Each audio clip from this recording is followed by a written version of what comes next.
Hola, ¿qué tal? Bienvenidos nuevamente a este canal MB Education.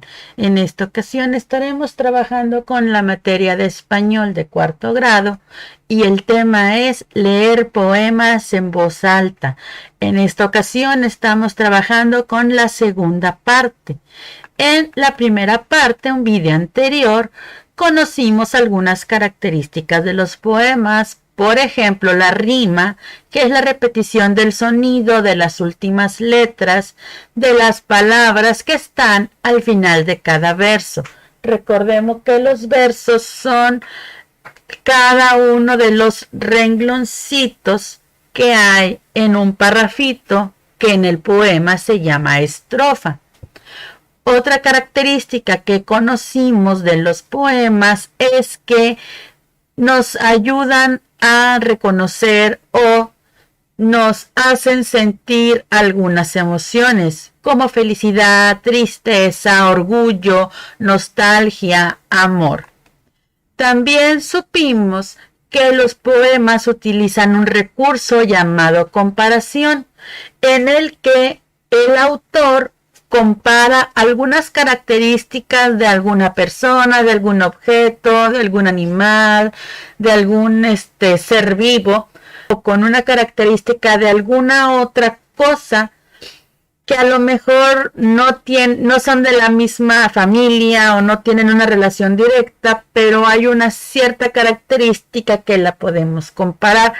En la comparación se utilizan los nexos comparativos, que son las palabritas que nos ayudan a saber que estamos comparando. Por ejemplo, la palabra como, tal cual, igual que, entre otras que vimos. Y también supimos que se utiliza la metáfora, que en donde le damos la característica de una cosa a otra.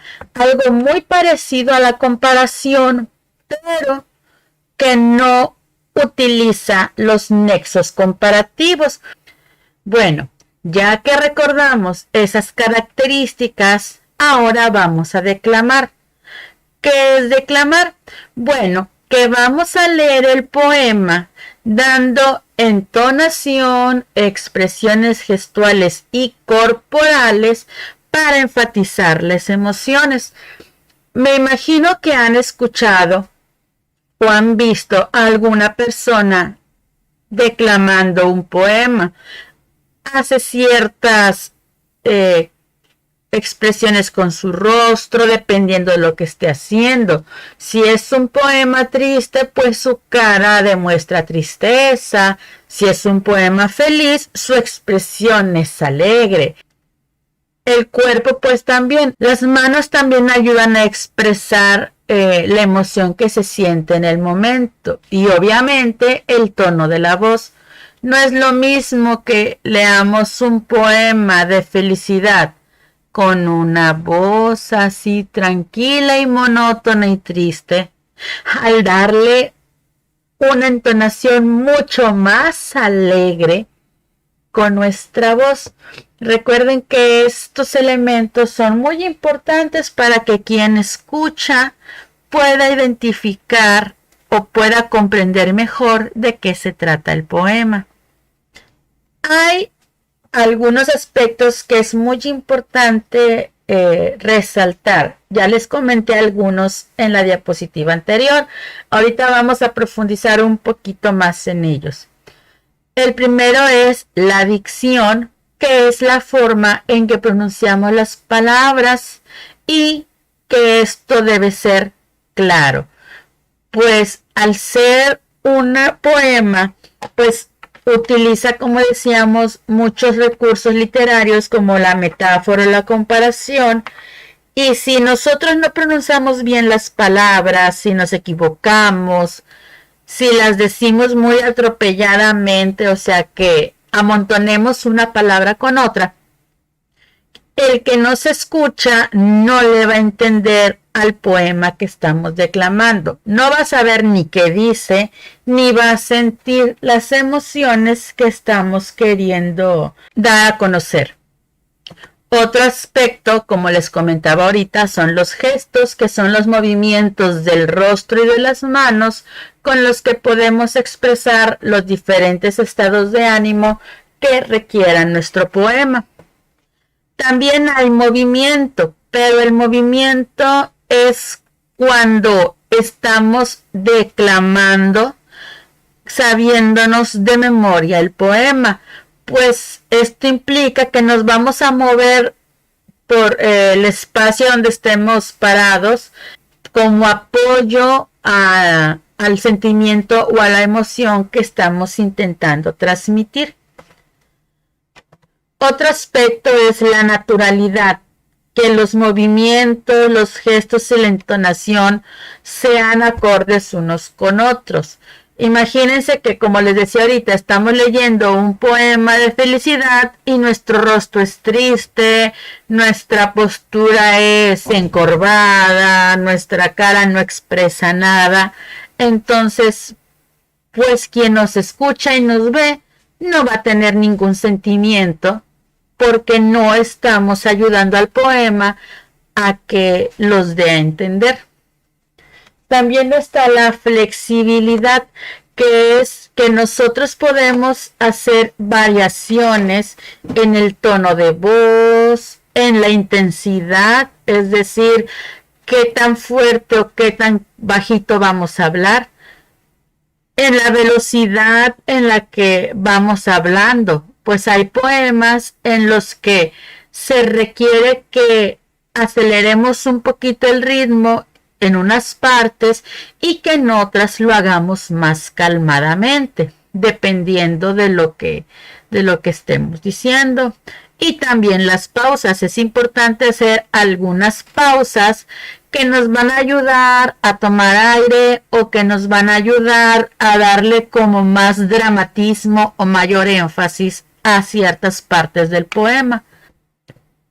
Regularmente esto se señalan o los tomamos en cuenta con una coma o con un punto y coma. Estas son algunas de las pequeñas características o aspectos que debemos de tomar en cuenta al momento de declamar un poema.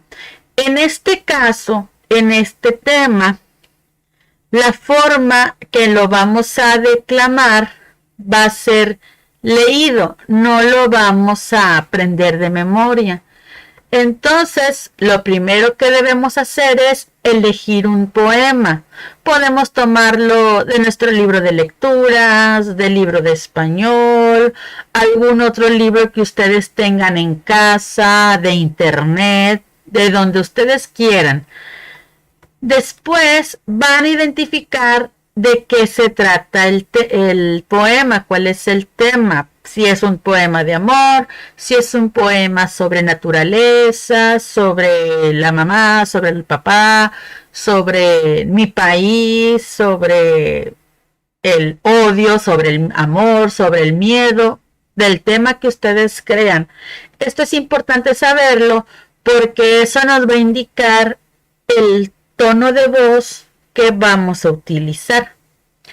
Lo vamos a leer con cuidado, parte por parte, y vamos a identificar las palabras que no conozcamos y vamos a buscar su significado.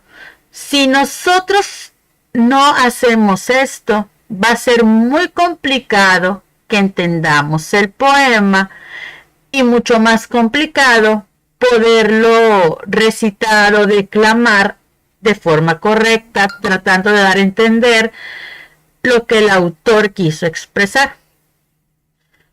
Lo vamos a leer las veces que sea necesario y vamos a identificar las emociones que se van dando en cada uno de los estrofas o cada uno de los versos. Hay poemas en los que hay partes graciosas o partes donde tenemos que demostrar como enojo, o hay partes donde vamos a demostrar alegría.